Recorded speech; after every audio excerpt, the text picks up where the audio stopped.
Pues precisamente ha llegado el momento de hablar de Europa en una semana en la que se han reunido los líderes europeos en Dinamarca, una semana en la que se ha hablado mucho precisamente de lo que comentaba ahora Armando, de estos drones que han sobrevolado Noruega, Dinamarca, Polonia. Hoy se habla ya incluso de Alemania. Ayer bromeaba sobre esto Vladimir Putin, decía que no iba a enviar más drones a Dinamarca, bromeando, hablaba también de Francia o incluso de Lisboa.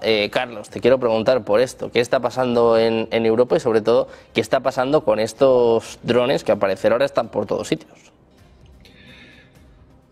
Bueno, la verdad es de que ojalá tuviéramos la información suficiente para saber hasta qué punto todo esto es cierto y de dónde viene. Eh, la verdad es de que yo he estado buscando información que pudiera a mí decirme, oye, ya en forma muy seria, esto es lo que está sucediendo con esto de los drones.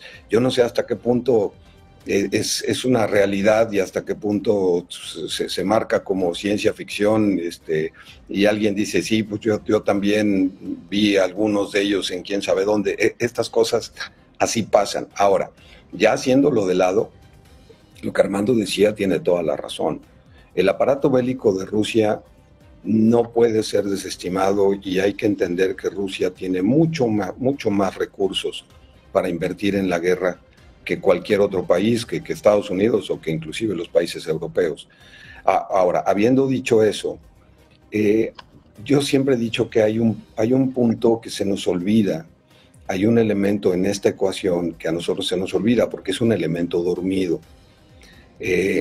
Si bien es cierto que China no quiere ningún problema con nadie, que China no está buscando confrontaciones con nadie, también es cierto que en repetidas ocasiones nos hemos dado cuenta que Rusia y China tienen una alianza muy estrecha.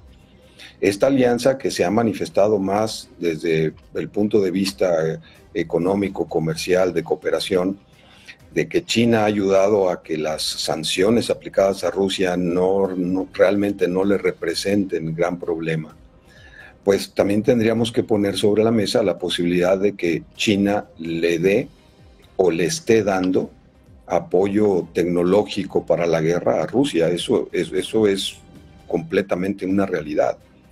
Y ahí sí, cuando hablamos de tecnología, pues a lo mejor podemos, como decía Cristian hace rato y acertadamente, que se ha menospreciado la tecnología de la guerra de Rusia. Yo creo que nadie puede menospreciar la tecnología, especialmente para guerra y para drones que tiene China. Y en un momento dado no tengo la menor duda de que la compartirían, si no es que ya la están compartiendo. Pues Cristian, te quiero preguntar por lo mismo, por estos drones que sobrevuelan Europa, estas alarmas, esta histeria en los países europeos y también este muro por el que parece que todavía no hay un acuerdo. Por ejemplo, Alemania no está de acuerdo en crear este muro. Italia y Grecia dicen, bueno, pues que si hacen ese desembolso, que cubra, ¿no?, que ayude a todos los países en Europa. Claro, a ver, lo que pasa es que hay algo que es real y es que Europa no es capaz de enfrentarse en soledad a Rusia, que es lo que está buscando. Las élites políticas europeas están buscando sin duda una confrontación bélica abierta con Rusia, lo cual es suicida, pero en realidad lo que buscan es eso. Pero no en soledad. Entonces, con estas operaciones de falsa bandera, a veces ridículas, como lo de los drones en Polonia arriba de una conejera, realmente son cosas pintorescas ya, si no fuesen tan graves y tan peligrosas, por supuesto. Y todo esto en función de buscar arrastrar a los Estados Unidos en una guerra de su lado. Ahora bien, dicho esto, y también coincidiendo con lo que decía Carlos, respecto a esto de la cooperación ruso-china, que yo incluso no tengo demasiadas dudas que la tecnología hipersónica que sí tiene China hoy se la proveyó Rusia, sin duda. ¿Y quiénes más tienen tecnología hipersónica? Corea del Norte e Irán, todos socios y aliados de Rusia, lo cual demuestra otra mentalidad geopolítica respecto a la fortaleza de los aliados. Ahora, dicho esto, como bien refería el presidente Putin, esta histeria europea, yo también diría que hay, hablando en términos psicoanalíticos casi, sin ser un psicoanalista, que también hay un gran complejo de inferioridad en Europa, en las élites políticas europeas respecto de Rusia. una Rusia a la que siempre miraron con un supremacismo, siempre, como decía en el primer bloque, caricaturizando al ruso como un alcohólico, bruto, inculto, etcétera, cuando hemos tenido innumerables ejemplos dentro de la sociedad rusa de gente totalmente elevada en las artes, en las ciencias, etcétera. Pero ese complejo de inferioridad viene obviamente dado de que cuántas veces quisieron destruir a Rusia.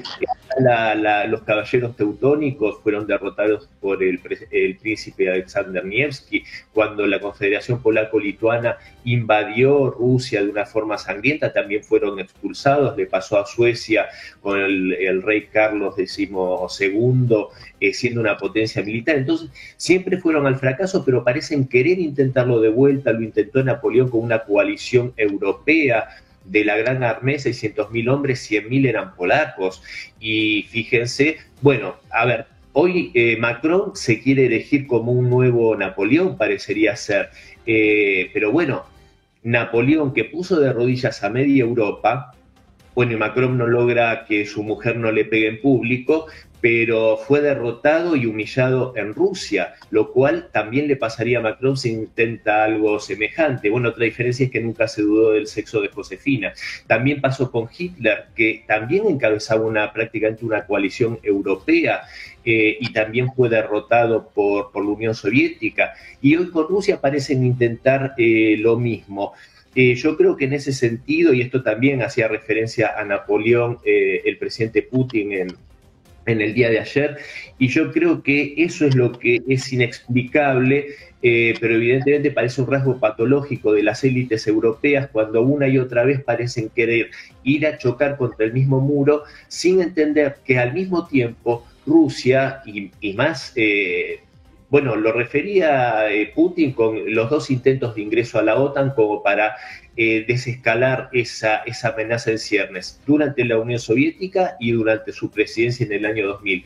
Y Rusia, y con esto cierro, siempre quiso mostrarse y quiso brindarse sinceramente como un socio, un aliado y un amigo de Occidente. Y desgraciadamente esto fue despreciado y ahora, bueno, así las cosas, que yo creo que sería muy difícil que Rusia vuelva a tratar de tender estos puentes de amistad con Occidente. Bueno, pues un momento desde luego de tensión entre Rusia y Occidente, entre Rusia y Europa. Armando, te quiero preguntar por lo mismo, por estos drones misteriosos y también por este muro que, bueno, parece que de momento no va a salir adelante.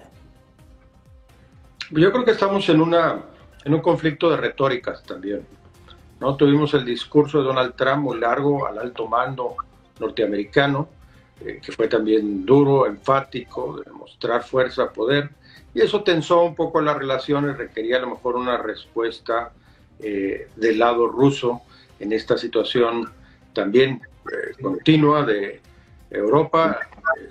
Te ha pasado la mano, has cruzado esas fronteras que hemos marcado que no se cruzarían, y estoy preparado para cualquier cosa. Es un poco, en resumen, el mensaje del presidente Putin. Yo creo que no podemos desestimar, y me parece muy bien que se reconozca el poder que tiene real Rusia, que muchas veces en los medios de comunicación se minimiza. También hay que reconocer el poder real que tiene los Estados Unidos, un país perfectamente, la economía más grande del mundo, perfectamente consolidado, y con un presidente que, si bien ha sido pacifista, que ha buscado la resolución de los conflictos y el diálogo, inclusive con Rusia, y poder desestimar el número de amenazas que tiene, no ha caído en este, pues podemos llamarlo chantaje de parte de Europa, de buscar que entre en una confrontación bélica con Rusia. Ha mantenido siempre cierta distancia prudente, sin romper la alianza, sin romper los apoyos, pero creo que está convencido que estos temas se pueden resolver de una manera negociada y sin necesidad de confrontación. La reunión en Alaska, el mensaje importante, relevante que hubo, era esa posibilidad de la desescalada de estas armas nucleares y el uso de armas nucleares con estos misiles hipersónicos, que son verdaderamente los que representan un riesgo para la humanidad. un programa, el SALT-2, que ha estado, digamos, detenido, parado, congelado en el tiempo, y que yo todavía no entiendo por qué esta política europea de rearmamento, de confrontación, de sobredimensionar la amenaza rusa, que no tiene nada que ver con la amplísima trayectoria de negociación y diplomacia europea, y también veo líderes pues, de papel muy débiles. No hay un liderazgo claro en Europa. Macron no tiene liderazgo ni en su país, no convence a nadie. En Europa es también un hombre de aspavientos más que de acciones y pensamientos concretos. Y estamos viendo una segunda etapa de una guerra fría, creo yo, mucho más mesurada y mucho más controlada, pero algunos otros actores queriendo sumar ahí un poco de gasolina al conflicto para escalarlo. Entonces esperemos que esto de los drones, como decía Carlos, no hay toda la evidencia, pero parece ser que sí hay ya algunos datos que muestran, y no sería nada sorprendente, esto sucede todo el tiempo entre las grandes potencias, que utilizan determinadas herramientas para medir la capacidad de respuesta inmediata del otro lado. Es una manera también de sentarse a negociar, de hacerse presente y de aprovechar la coyuntura para saber qué capacidad de respuesta tiene el enemigo, con qué rapidez, etcétera, ¿no?